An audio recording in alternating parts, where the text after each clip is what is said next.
Hello guys! Hello! This is for Aquarius. Aquarius, welcome dito sa aking channel, Kapalaran 888 Aquarius.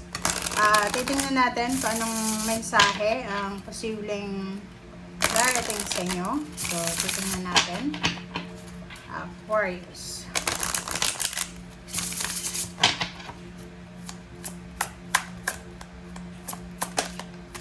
Alright. First card natin is Compassion for All.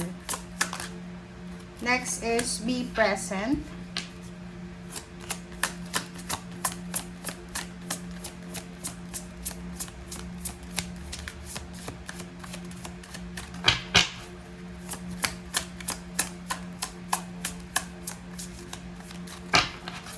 Compassion for All, Be Present. And wishes fulfilled. Wow. So, yun. Para sa mga Aquarius, yung year 2026 sa'yo, from February 17 hanggang February 6, 2027. Ito yung sinasabi ng bara sa'yo, Aquarius. May mga wishes ka, okay, na posibleng matupad sa taong ito. Okay? This is the year of wish fulfillment. Kung makikita mo dito, sinasabi na your wishes have been germinating. Kumbaga, on the process na. So, like, gusto mong magkaroon ng baby, magkaroon ng trabaho, ma-promote, magpapayat, magpaganda. On the process na siya. So, kumbaga, itinanim mo na yung seed. So, maghihintay ka na lang this year kung kailan mo makukuha yung harvest season. So, eto, sinasabi ng bara sa'yo na have confidence, okay? So, lahat ng manifestation mo, as long as na-clear yung intentions mo, hindi ka dapat na natatakot na baka hindi yan mag-manifest. Kasi pag mabuti yung kalooban natin, malinis ang kalooban natin, wala tayong makukuhang problema. Okay? Next is Compassion for All. Wow! So, nakikita natin dito, Aquarius, na siguro pet lover ka, or siguro medyo matigas na yung puso mo because of mga traumatic experiences. But this year, sinasabi ng barahan na may ibibigay sa yung sitwasyon ang universe na posibleng makakatulong ka sa mga taong may mga problema. Emotionally, financially, makakatulong ka. Be present. Okay? So, ito yung pinaka-importante.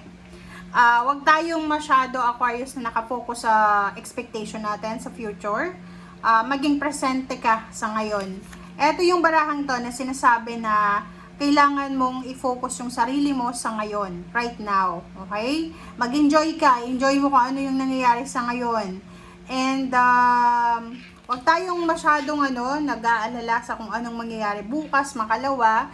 Kasi wala naman tayong control doon. So, ang magagawa mo sa ngayon, Aquarius, is i-enjoy mo kung ano yung meron ka ngayon. Your blessings, yung mga tao sa paligid mo na meron ka, sumusuporta sa'yo, your family, your friends, your work, your anything, your health, yun yung bigyan mo ng focus and ng attention, priorities sa ngayon.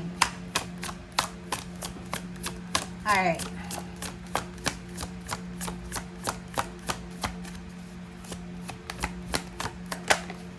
Okay, foundation and achievements. Foundation and achievements, meron ditong mga Aquarius na posibleng ikakasal sa taong ito. Maybe you're preparing for the level up ng relationship mo, magpapakasal, magpapatayo ng bahay, magpaparenovate, mabubuntis. Okay? May gagraduate na anak or pamilya, parang ganon. Diba? So, this year, sinasabi ng bara sa'yo na isang napaka matayog na tagumpay. There's a triumphant success na posibleng darating sa'yo. You will be successful, especially sa emotion.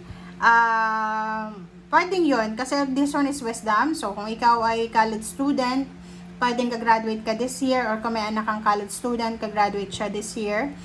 Or, because of your wisdom, because of your talino, because of your talents, posibleng matupad mo yung mga plano sa'yo ng mga tao sa paligid mo. And you will be super successful. You will receive congratulatory messages from several person or individuals this year.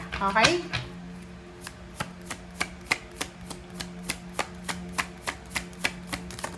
Okay, ano pa ba?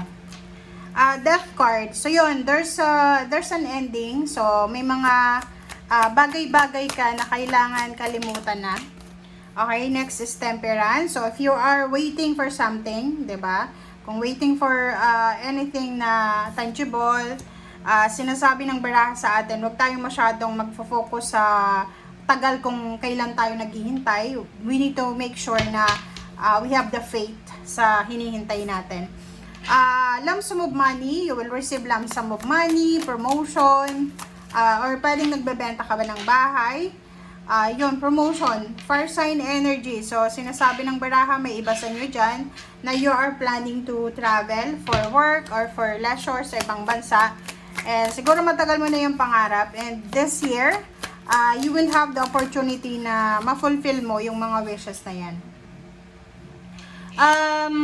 May mga bisyo ba kayo, relationship na toxic, financial na source na hindi na nag-work? Kasi dito sa barahang to, sinasabi ng baraha sa inyo na there's something here na kailangan mong i-give up para sa priority mo.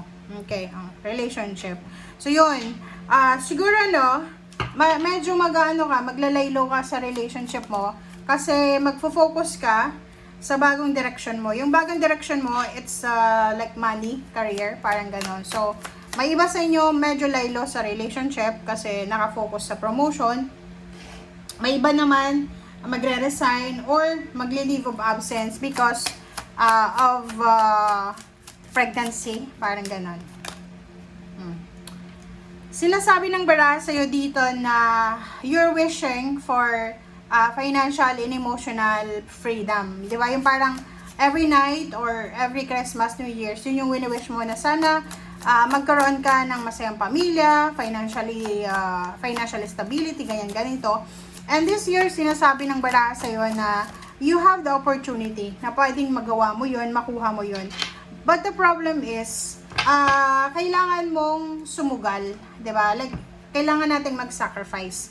Kung gusto mo doon na maging matagumpay sa buhay or kung gusto mong makuha yung mga wishes mo talaga, ma-fulfill lahat ng wishes mo, kailangan mong mag-sacrifice. Kasi gano'n naman sa panahon ngayon, pag hindi tayo magpagod, pag hindi tayo mag-sacrifice, wala tayong makukuha. Kasi,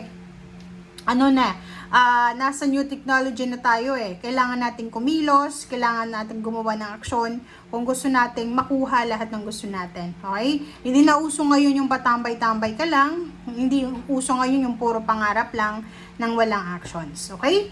Thank you guys. Bye!